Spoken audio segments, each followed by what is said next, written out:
Shalom semua, damai sejahtera Tuhan Yesus menyertai ketong semua. Beta awali pemberitaan firman Tuhan ini dengan sebuah quote, ya.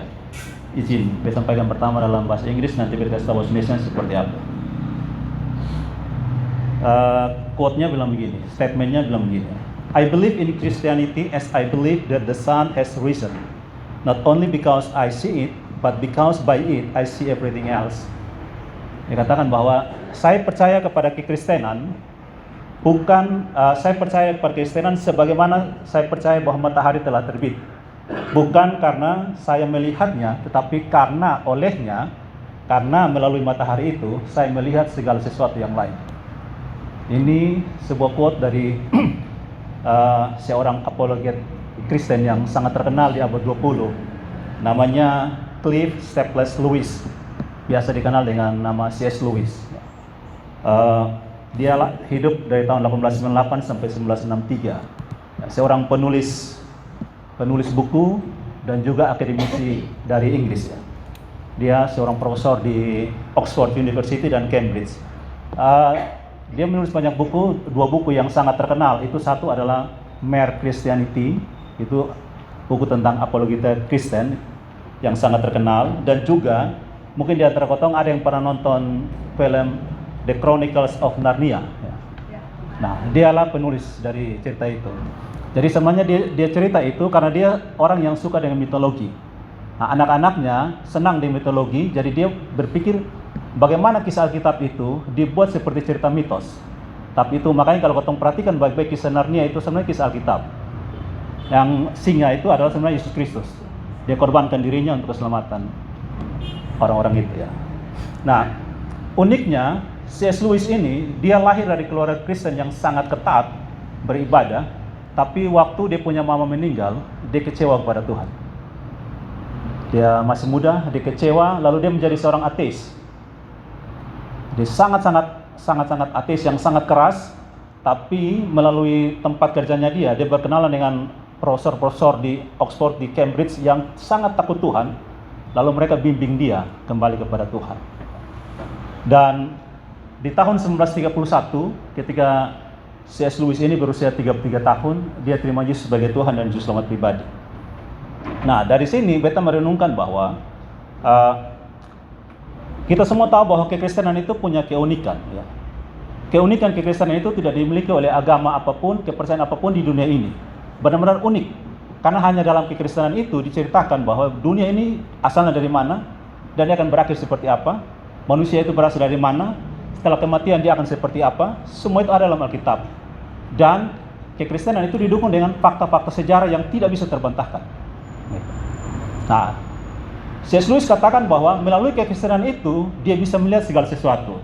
Sehingga pertanyaan reflektif bagi kita adalah, kalau kehidupan kekristenan kita ini, ya, kehidupan kekristenan kita ini tidak membuat orang lain itu mengenal Kristus, dan yang kedua, melalui kehidupan kekristenan kita tidak membuat kehidupan orang berubah, kita perlu pertanyakan, apakah saya benar-benar Kristen atau tidak?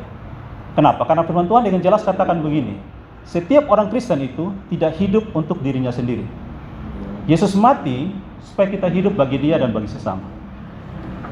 Nah, tadi ya dalam ketemu punya topik hari ini adalah kita merefleksikan perjalanan hidup di tahun 2025 dan siap menyambut tahun yang baru. Mari kita sungguh-sungguh bertanya, seperti apa kehidupan kita di tahun ini? Dan kalau Tuhan masih beri kita kesempatan masuk tahun yang baru, apa yang kita mau lakukan dengan sisa kehidupan ini? Nah, tema pemberitaan firman Tuhan hari ini beta kasih judul adalah dari Hevel ke Harapan. Dari Hevel ke Harapan. Secara cepat beta akan membagikan dalam 2 poin dalam pemberitaan firman Tuhan ini adalah yang pertama, hidup seperti setarikan nafas. Ya, poin yang pertama kita akan sampaikan tentang hidup seperti setarikan nafas. Lalu yang kedua, sedikit refleksi kecil memasuki tahun 2026. Nah, beta ajak kita membaca Pengkhotbah pasal 1 ayat 2 sampai 9. Biasanya kalau bicara tentang Natal, bacaannya dari Matius, dari Lukas gitu ya. Atau dari Mika pasal 5. Nah, kali ini kita ajak ketemu baca dari Pengkhotbah 1. Yang sempat buka Alkitabnya kita akan baca bersama-sama. Pengkhotbah pasal 1 ayat 2 sampai 9. Begini kata firman Tuhan.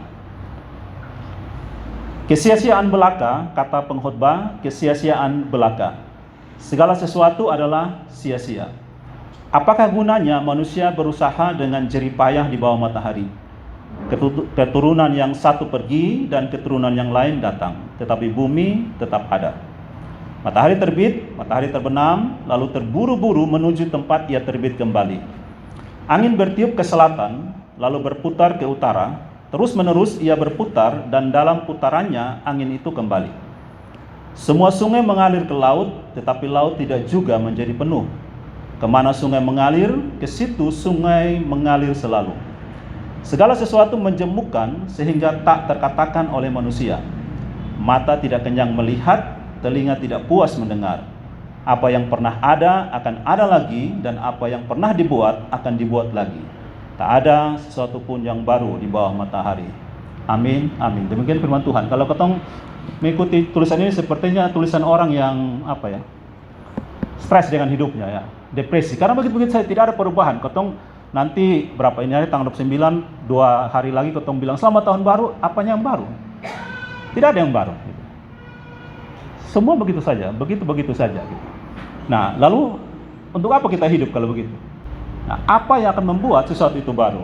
Nah, semoga renungan singkat ini bisa menolong kita untuk melalui pertolongan Roh Kudus sudah pasti membuat kita bisa menemukan apa yang baru dalam hidup kita masing-masing, ya.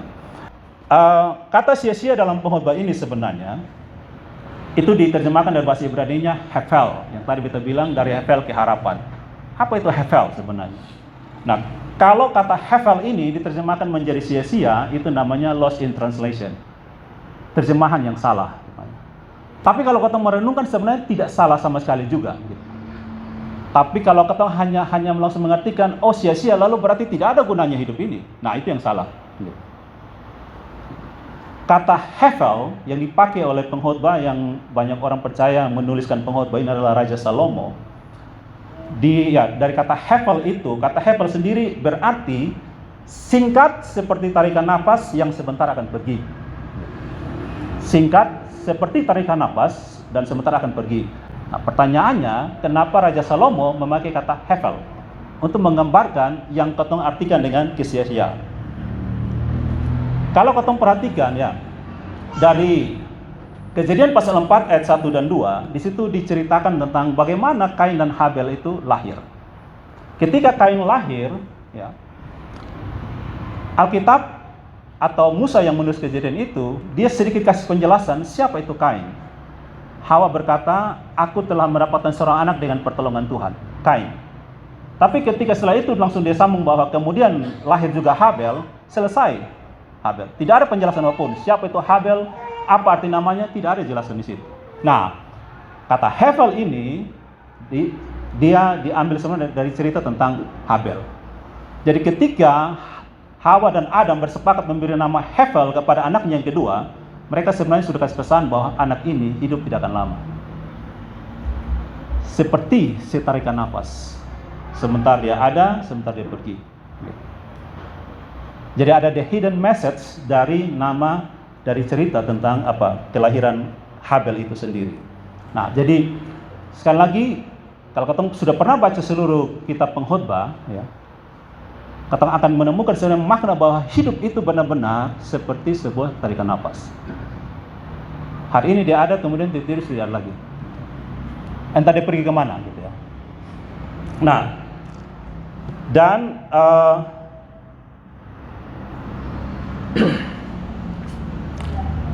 di dalam pengkhotbah yang tadi kita baca, bahkan dari 2 ayat itu saja, kata kesia-siaan itu dia berulang kali menurut tradisi Yahudi. Kalau sesuatu kata itu diulangi 2 kali, bahkan apalagi 3 kali, itu memberikan sebuah penegasan yang sangat-sangat serius, gitu. Bahwa hidup itu benar-benar seperti setarikan nafas. Jangan membanggakan apapun atas hidup ini. Nanti akan kecewa dengan sendirinya. Apapun yang kita dapat, ya.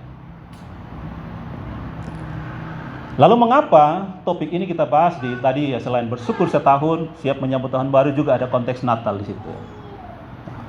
Sedikit banyak kita ajak ketemu untuk melihat seperti ini. Ya, ini ada lampu Natal di mana-mana, ketemu lihat gemerlap. Nah, Tetapi, dan juga ya di Natal banyak kado dan segala macam, melalui Hevel ini dia mau pesan bahwa semua itu seperti setarikan napas. Saat ini dia ada, sebentar dia akan pergi. Ceritanya akan pergi dengan begitu saja. Dan coba ketong ingat ya, kalau sekarang ini misalnya ketong dengan segala macam ketong punya pencapaian, mungkin dia hanya akan bertahan di 1-2 generasi. Generasi ketiga itu tidak akan ingat kita lagi.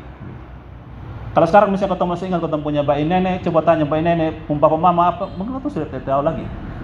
Sehebat sejaya apapun dia, kita sudah tidak ingat lagi. Kecuali mungkin dicatat kita bisa baca, ditutur-tuturkan kita bisa tahu, tapi kita tidak rasa emosinya ketika mereka jaya. Tidak rasa. Hilang dengan begitu saja. Nah, ini pesan bahwa sehebat apapun kotong punya pencapaian saat ini, jangan berbangga di situ. Pesan yang kedua adalah sebaik apapun kotong berbuat baik pada orang, jangan berharap orang itu akan berterima kasih di kita. Dan kita kecewa. Semua itu seperti setarikan nafas. Hevel hidup ini. Ada satu cerita dalam tradisi Yahudi yang tidak ada di dalam Alkitab. Ceritanya satu hari Raja Salomo dia mau membuat satu cincin dengan tulisan yang membuat dia sadar. Jadi dia pesan kepada pembuat cincin ini begini, buatlah bagi saya satu cincin supaya ketika saya bahagia, saya tetap rendah hati. Ketika saya bahagia, saya tetap rendah hati. Ketika saya sedih, dia membuat saya penghiburan. Nah, ini orang yang buat kan bingung. Tulis ini Salomo dengan segala kejayaan, mau tulis seperti apa di cincin? Nah, cincin kan kecil sekali. Lalu orang ini menulis, dia dapat entah hikmat dari mana, dia tuliskan Gamze Ya'afor. Gamze Ya'afor itu artinya ini pun akan berlalu. Jadi setiap kali Salomo memakai cincin itu dan dia membaca, seluruh sehebat apapun ini akan berlalu. Sesedih apapun kamu hari ini akan berlalu. Nah, sekali lagi, kalau kita hanya berhenti di situ, maka kita akan depresi dengan hidup ini. Tidak ada gunanya kita hidup. Mungkin ada yang berpikir seperti itu, ya. Tapi menggunakan momen Natal ini, kita dapat pesan bahwa Yesus datang masuk ke dalam dunia yang hevel itu untuk memberi makna kepada kehidupan ini. Yesus datang memberi hidupnya untuk membuat hidup yang hevel, setarikan nafas itu, mungkin dia tetap singkat tapi tidak sia-sia. Kita ingat kehidupan Yesus. Menurut tradisi Yahudi, orang boleh berkarya di publik umur 30 tahun. Dan Yesus berkarya 3 tahun. Di tengah-tengah kejayaannya orang mau angkat dia jadi raja, justru di saat itu dia mati. Dia mati bukan dia bunuh diri, bukan karena peperangan, tapi dibunuh. Orang bisa katakan ya kamu gagal. Tapi justru itulah kemenangan Kristus. Jadi Yesus, sekali lagi Yesus datang mengajak kita untuk membuat hidup ini menjadi berguna. Sehingga tidak akan ada orang tua yang bilang kepada anaknya, lu ini percuma saya hidup. Beta menyesal melahirkan lu. Tidak ada guna lu hidup. Atau ketemu di tempat kerja, lalu kita punya bos bilang, lu senada guna jadi kerja di kantor, dia pecat lu hari ini. Yesus datang untuk membuat hidup kita ini menjadi tidak sia-sia. Dan tidak akan ada pernah kata itu muncul, hidupmu itu percuma saja. Tidak ada gunanya gitu ya. Bapak Mama saudara semua, kalau misalnya saat ini kita tanya kepada kita ya, di dunia ini sebenarnya tempat terkaya itu ada di mana? Mungkin kita bisa katakan tempat ini, tempat itu dan seterusnya. Tapi kita yakin di dunia ini tempat terkaya itu adalah kuburan. Sekarang mungkin kuburan paling mewah yang di Liba. Kemarin kita jalan-jalan di Kapelak banyak juga yang mewah-mewah gitu. Tapi persoalannya bukan semewah apa orang desain itu kuburan. Tapi karena di situ banyak potensi yang terkubur. Banyak otak yang tidak berfungsi dengan sebagaimana seharusnya. Banyak talenta, banyak kemampuan yang tidak digunakan untuk kebaikan hidup banyak orang, untuk kemuliaan Kristus. Jadi terkubur saja begitu. Nah, Yesus datang menolong kita untuk hidup yang hevel ini, setarikan nafas ini, itu menjadi berguna sampai selesai. Kita berdoa kepada Tuhan, kalau Tuhan berkenan, Sebelum Tuhan panggil beta, seluruh potensi dalam hidup beta ini sudah selesai, jadi sehingga beta kembali ke dia dalam keadaan kosong. Tidak ada yang beta bawa lagi. Semua sudah terpakai habis. Semua potensi yang dia percayakan, entah 1 talenta, 2 talenta, 5 talenta, berapapun itu, selesai terpakai dalam hidup ini. Sehingga beta tidak bawa kembali kepada dia, ini beta kembalikan. Kenapa? Karena selama hidup beta kubur itu. Itulah kenapa Tuhan marah orang yang punya 1 talenta. Dia kembalikan, tidak ada bunganya, tidak ada untungnya. Seberapapun usia ketong saat ini, bapak mama, bapak oma, adik-adik, saudara-saudara, mari dengan kehidupan yang masih Tuhan percayakan, kita jadikan itu bagi kemuliaan Tuhan dan kita selesaikan semuanya. Sehingga meskipun hidup yang hafal ini seperti setarikan nafas, tidak sia-sia. Bagian yang kedua, sebagai bagian-bagian terakhir adalah refleksi singkat untuk kita masuk kepada tahun yang baru. Mungkin ada di antara ketong ini yang pernah berdoa, jadilah kehendak-Mu. Beta yakin pasti ketong pernah minimal sekali doakan itu. Atau mungkin ada yang berkali-kali. Atau mungkin ada yang berdoa, Tuhan, angkat ini masalah hidup, angkat ini penderitaan, sakit penyakit, Tuhan angkat semuanya. Nah, ketika beta merenungkan bagian ini, beta sampai pada yang pertama bahwa mungkin ketika ada orang orang merasa bahwa Tuhan tidak merespon dia punya doa, dia berpikir bahwa Tuhan itu tidak mengasihinya, Tuhan tidak peduli dan seterusnya. Tapi yang kedua beta temukan bahwa bisa jadi Tuhan tidak terlalu tertarik untuk merespon doa seperti itu. Kenapa? Karena yang kita doakan itu adalah bukan apa yang jadi kehendak Tuhan.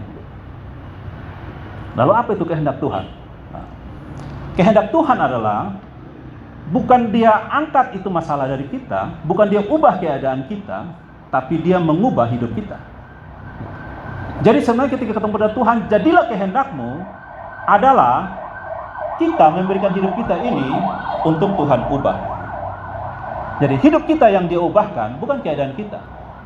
Karena kalau keadaan yang dia ubahkan, kita tidak bertumbuh apa-apa. Kolose 2 ayat 6 dan 7 bilang begini, kamu telah menerima Kristus sebagai Tuhan, karena itu hendaklah kamu berakar di dalam dia, dibangun di atas dia.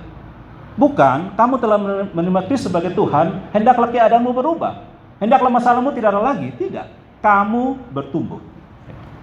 Kamu yang bertumbuh. Nah, beta yakin di tahun 2025 ini yang sebentar kita akan tinggalkan, kita punya banyak sekali masalah. Mungkin ada yang merasa berkata seperti Daud, masalahku lebih banyak dari rambut kepalaku. Terlalu banyak masalah. Tapi pertanyaan refleksinya adalah, sudahkah melalui masalah yang Tuhan izinkan itu, kita makin bertumbuh atau tidak? Atau makin banyak komplain kita, menyalahkan orang ini, menyalahkan orang itu, menyalahkan keadaan, menyalahkan semua, sedangkan kita tidak bertumbuh apa-apa. Kehendak Tuhan adalah kita yang bertumbuh, kita yang berubah. Refleksi yang kedua, yang terakhir adalah kisah tentang Maria dan Gabriel di Nazaret.